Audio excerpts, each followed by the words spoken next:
उत्तर प्रदेश में सातों चरणों का चुनाव खत्म हो चुका है और अब तो एग्जिट पोल के नतीजे भी सामने आ गए हैं। एग्जिट पोल के जो तमाम एग्जिट पोल हैं उनका नतीजा ये दिखा रहा है कि बीजेपी एक बार फिर से सत्ता में वापसी कर रही है। इस वक्त मेरे साथ मौजूद है उत्तर प्रदेश सरकार के मंत्री श्रीकांत शर्मा जी। श्रीकांत जी, तमाम एग्जिट पोल के जो नतीजे हैं वो तो यही दिखा रहे हैं कि वापसी कर रही है। क्या एक्सपेक्टेड लाइंस पर है? आप लोगों ने उम्मीद की थी या मुकाबला टफ था कहीं सपा के साथ?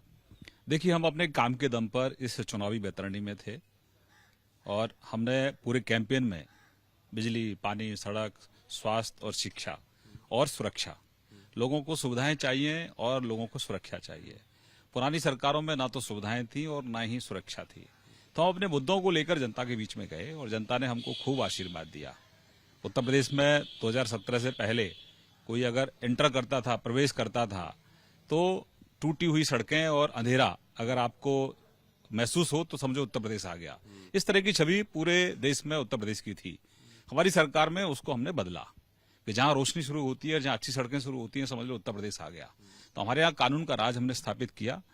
आपके एग्जिट पोल आए हैं, ठीक है, सब लोग अपने अपने तरीके से दिखा रहे हैं, लेकिन डे वन से हम अपने काम को लेकर पूरी तरह से आश्वस्त थे कि हमको जनता आशीर्वाद देगी। और लंबे समय से उत्तर प्रदेश विकास की प्रतीक्षा में था, तो लोगों ने विकास को नजदीक से महसूस किया।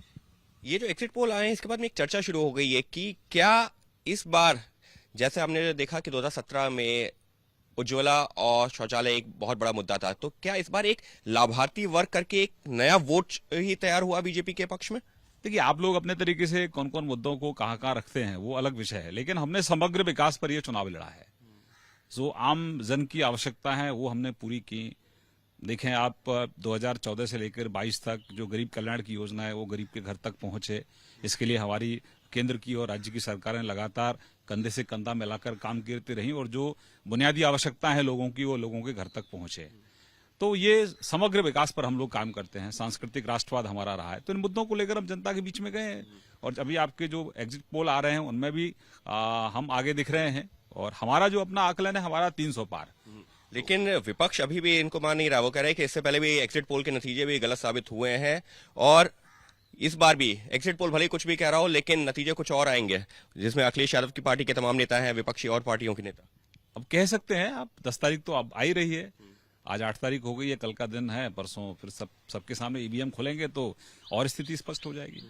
तो क्या जो है ये भी फैक्टर रहा है कि मायावती का जिस तरीके से अब तक परफॉर्मेंस नजर आया है, क्या आप मानते हैं कि जो मायावती का एक जो ट्रेडिशनल वोट होता था, क्योंकि आप लोगों ने भी निश्चित तौर पर एनालाइज किया होगा, आप खुद चुनाव मैदान में भी हैं और बाकी भी मंत्री भी हैं, प्रदेश स्तर से भी देख रहे हैं, तो क्या मायावती का वोट भी काफी हद तक बीजेपी के साथ जुड़ा है? क्या आप ये कह सकते हैं?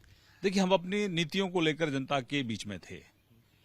अच्छा, गठबंधन की अगर आप बात करें तो 2017 में भी कांग्रेस के साथ सपा का गठबंधन था, 2019 में सपा बसपा का गठबंधन था, तो 2022 में भी जो गठबंधन आप बना रहे हैं, देख रहे हैं, तो हम अपने नीतियों के दम पर हैं। अपना हमारा नेतृत्व तो हमारी नीतियां, उसके दम पर जनता के बीच में जाते हैं। जनता हमको लगातार 2014 में आशीर्वाद दिया, 2017 में जनता ने आशीर्वाद दिया, फिर जनता ने 2019 में आशीर्वाद दिया और जनता हमको 2022 में भी खूब अच्छे से आशीर्वाद दे रही है। तो हमारी सरकार खूब ढोल नगाड़े तमाशे के साथ, ताशे के साथ में हम लोग सरकार बना रहे हैं। लेकिन जो है लगातार, अगर हम अखिलेश यादव की बात करें, उन्होंने भी छोटे छोटे दलों से जो है गठबंधन किया। ओम प्रकाश राजभर हो या स्वामी प्रसाद मौर्य, वो जो उनके साथ में शामिल हुए, लगता है कि उनके आने से पार्टी को कहीं कोई फायदा हुआ? देखिए, लोकतंत्र है, इसमें हर सभी राजनीतिक दल चुनाव जीतने के लिए जो भी उनके पास विकल्प होते हैं उन सब पर काम करते हैं। हमारे पास तो हमारा जो काम था वो सबसे बड़ा हमारा यूएसपी था, हमारा डेवलपमेंट और सबको साथ लेकर चलने वाला हमारा सबका साथ, सबका विकास, सबका विश्वास और सबका प्रयास, ये हमारे प्रधानमंत्री जी का स्लोगन है।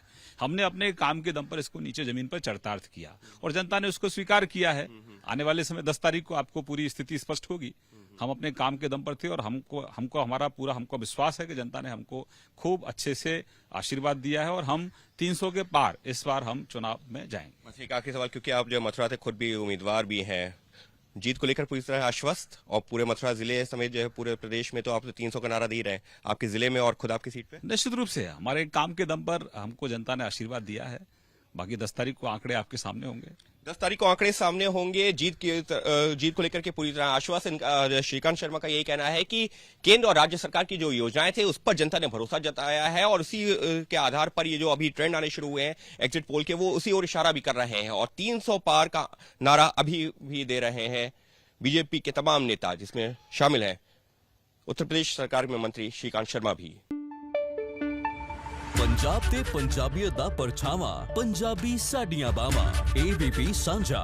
हुण देखो अपने टीवी स्क्रीन ते टाटा प्ले चैनल नंबर 1929 ते।